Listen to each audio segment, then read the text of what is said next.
তো নমস্কার বন্ধুরা, আমি সুনীল মাহাতো আর আপনারা দেখছেন টেকনিক্যাল সুনীল ইউটিউব চ্যানেল। তো দেখুন, আজকের ভিডিওতে আমি আপনাদেরকে জানাবো যে আপনারা কিভাবে এই যে পুরনো বার্থ সার্টিফিকেটগুলো আছে বা পুরনো জন্ম সার্টিফিকেটগুলো আছে, এগুলো থেকে আপনারা কিভাবে এগুলোকে ডিজিটাল বার্থ সার্টিফিকেটে পরিণত করবেন। মানে পুরনো জন্ম সার্টিফিকেট থেকে কিভাবে আপনারা একটা ডিজিটাল বার্থ সার্টিফিকেট বানাবেন। আজকের ভিডিওতে আমি আপনাদেরকে এই বিষয়টা নিয়ে জানাবো।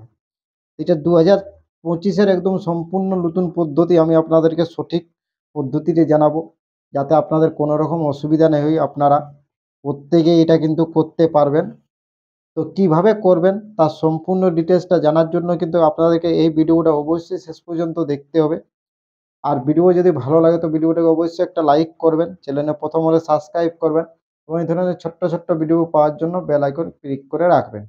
তো দেখুন, এটা করার আগে প্রথমে আমি আপনাদেরকে বলে রাখছি যে এই যে পুরনো বার্থ সার্টিফিকেটটা আছে, এটাকে ডিজিটাল বার্থ সার্টিফিকেট করার প্রয়োজনটা কি, কেন এটা করতে হচ্ছে।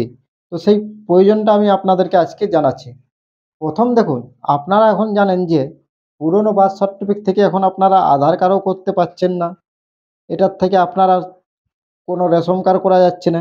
এছাড়াও যদি আপনারা স্কুলে এডমিশন হতে যান, সরকারি স্কুল বা কিছু, তখন কিন্তু এডমিশনের সময়ও সেই স্কুলে কিন্তু আপনার ওই ডিজিটাল বার্থ সার্টিফিকেট খুঁজছে। মানে পুরনো বার্থ সার্টিফিকেট দিয়ে আপনারা আর কোনো কিছু কাজ করতে পারছেন না। যে কারণে আপনাদেরকে এই পুরনো বার্থ সার্টিফিকেট যেগুলো আছে এগুলোকে ডিজিটাল করতেই হবে, নাহলে আপনারা কিন্তু কোনো কিছুই করতে পারবেন না। তো বোঝা গেল যে আপনাকে এইটা মানে ডিজিটাল, যাদের এরকম পুরনো সার্টিফিকেট আছে, এই যেমন স্ক্রিনে আপনারা দেখতে পাচ্ছেন, এগুলোকে কিন্তু বা ডিজিটাল বার্থ সার্টিফিকেট কিন্তু পরিণত করতে হবে। এটা করতেই হবে, নাহলে আপনারা কোনো কিছুই করতে পারবেন না এখন। তো এরপর আমি আপনাদেরকে আসছি যে এটা কিভাবে আপনারা করবেন। তো আপনারা সকলেই জানেন যে জন্ম মৃত্যু বলে একটা পোর্টাল খোলা হয়েছে আমাদের রাজ্যে। সেই পোর্টালের থেকে আপনারা এটা করা যায়। তবে এটা একটা জিনিস, আপনারা যেটা বাড়িতে বসে কিন্তু এটা আপনারা করতে পারবেন না।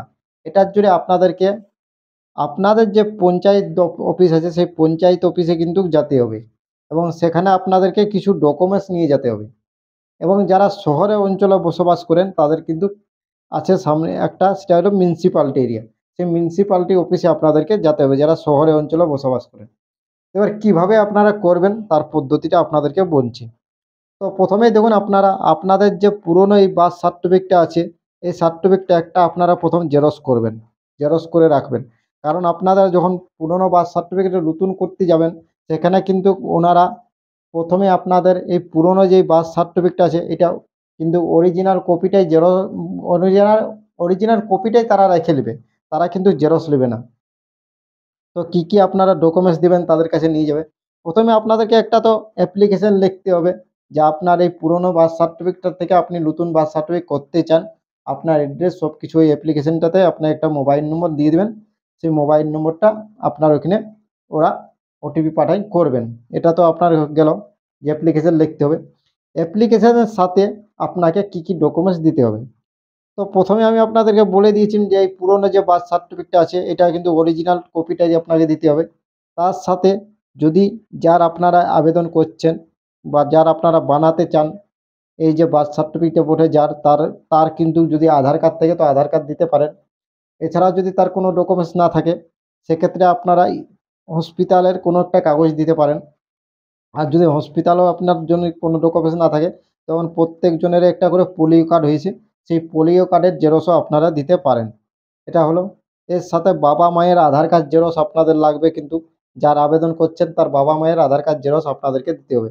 এবার যদি তার বাবা মায়ের মধ্যে কেউ মারা যান, তাহলে তার ডেথ সার্টিফিকেট দিতে হবে, সঙ্গে আধার কার্ড জেরক্স দিতে হবে। এটা কিন্তু ডকুমেন্টস আপনাদেরকে দিতে হবে। তো এই যে আপনাদেরকে আমি ডকুমেন্টস লিস্টটা বললি, প্রথমে বললাম একটা অ্যাপ্লিকেশন লিখতে হবে। দ্বিতীয় বললি যে যার আপনারা পুরনো বার্থ সার্টিফিকেটটা বানাবেন, সেই পুরনো বার্থ সার্টিফিকেট সম্পূর্ণ অরিজিনাল কপিটা আপনাদেরকে দিতে হবে। তার বাবা মায়ের দুজনেরই আধার কার্ড জেরক্স লাগবে। যদি বাবা বা মা কেউ মারা গিয়ে থাকে, তাহলে তার ডেথ সার্টিফিকেট প্লাস আধার কার্ড জেরক্স লাগবে। তো এইগুলো ডকুমেন্টস হয়ে গেল। এরপর একটা আপনাদেরকে বৈধ মোবাইল নম্বর কিন্তু নিয়ে যেতে হবে, সেই সঙ্গে আপনাদেরকে মোবাইলটাও রাখতে হবে, কারণ মোবাইলে একটা ওটিপি পাঠানো হবে। তো এগুলো নিয়ে আপনারা যারা পঞ্চায়েত এরিয়ায় বসবাস করে তারা পঞ্চায়েত দপ্তরে যেতে হবে, মানে পঞ্চায়েত অফিসে আপনাদেরকে যেতে হবে এবং সেখানে আপনাদেরকে বললেই ওনারা আপনার এটা করে দেবে একটা দরখাস্ত সঙ্গে নিয়ে গেলেই। আর যারা মিউনিসিপ্যালিটি এরিয়ায় বসবাস করে তাদেরকে কিন্তু মিউনিসিপ্যালিটি এরিয়াতে যেতে হবে এবং সেখানে আপনাদেরকে বললেই ওনারা আপনার করে দেবে। এবার আসছি যে এটা করতে আপনার কত টাকা খরচা হবে। সবথেকে বড় জিনিস এটাই যে আপনার কত টাকা এটা করতে খরচা হবে। তো দেখুন, এটা আপনারা কোনো ইউটিউবার থেকে কিন্তু এটা বলা হয়নি যে এটা করতে পয়সা খরচা হয় বা কিছু এইসব নেই। এটা ফ্রি করা হয়, এভাবে প্রত্যেক ইউটিউবার থেকে দিচ্ছে। কিন্তু আমাদের রাজ্যে আপনারা যদি জানেন তো আমাদের রাজ্যে প্রত্যেক পঞ্চায়েত দপ্তর যতগুলো পঞ্চায়েত অফিস আছে, আপনারা যেখানেই যাবেন বার্থ সার্টিফিকেট, এই পুরনো বার্থ সার্টিফিকেট থেকে নতুন বার্থ সার্টিফিকেট করার জন্য যখনই আপনারা বলবেন তখনই কিন্তু প্রত্যেক পঞ্চায়েত অফিসে কিছু একটা চার্জ আছে। আমি আপনাদেরকে চার্জটা বলতে পারছি না কোন অফিস পঞ্চায়েত অফিসে কত টাকা নেয়, কিন্তু টাকা কিন্তু নেই। টাকা না নিয়ে ওরা এইভাবে এইটা কিন্তু কোনো পঞ্চায়েত অফিসে এখন করছে না। ওরা একটা কিন্তু চার্জ নিচ্ছে, তারপরে আপনার এই পুরনো বার্থ সার্টিফিকেট থেকে নতুন বার্থ সার্টিফিকেট করে দিচ্ছে। এটা কিন্তু একদিনের মধ্যেই করে দিচ্ছে, 1 থেকে 2 দিন সময় লাগে। তো ওরা ওই জন্ম মৃত্যু পোর্টাল থেকেই এটা করে। তবে চার্জটা কেন নেয় এ নিয়ে আমি এখনও কিছু জানি না, তারপরে আপনাদেরকে বলতেও পারছি না কী জন্য চার্জ নেওয়া হয়। তবে এটার একটা কিছু কিন্তু চার্জ নেওয়া হয়। মিউনিসিপ্যালিটি এরিয়াতেও এটা চার্জ নেওয়া হয় এবং আপনি পঞ্চায়েত দপ্তরে যদি যান তো পঞ্চায়েত থেকেও এটার একটা কিছু টাকা নেওয়া হয়। বিনা পয়সায় এটা কিন্তু হয় না। আপনাদেরকে সঠিক খবরটা কিন্তু আমি আপনাদেরকে দিচ্ছি। অনেকে প্রত্যেক ইউটিউবার থেকে একটা জিনিস বলছে যে এটার থেকে কোনো আপনাদের খরচা হবে না, আপনারা ফ্রি করতে পারবেন। এটা কিন্তু ভুল বলছে। আপনারা যখনই পঞ্চায়েত অফিসে যাবেন এবং সেখানে যদি বলেন যে আমি এই যে পুরনো বার্থ সার্টিফিকেট আছে এটা আমি নতুন করতে ডিজিটাল করব, আমার এই ডকুমেন্টসটা নিয়েছি, তখনই ওরা না আপনাদেরকে বলবে যে এত টাকা আপনার লাগবে, তবে এটা আপনার করা যাবে। তো তাই আপনাদেরকে আমি বললাম যে টাকা কিন্তু খরচা হয়েই। তো কত লাগবে সেটা প্রত্যেক পঞ্চায়েত অফিসে আলাদা আলাদা একটা চার্জ আছে। আমি বলতে পারছি না কোন পঞ্চায়েত অফিসে কত নেয়। এরকমভাবে নেয় আমাদের যদি আপনারা ওয়েস্ট বেঙ্গলের যে কোনো পঞ্চায়েত অফিসে যান আপনাদের একটা কিন্তু চার্জ নেবে কি, তারপরে এটা করা যায়। তো আপনারা বুঝতে পারলেন যে এটা কিভাবে করতে হয়।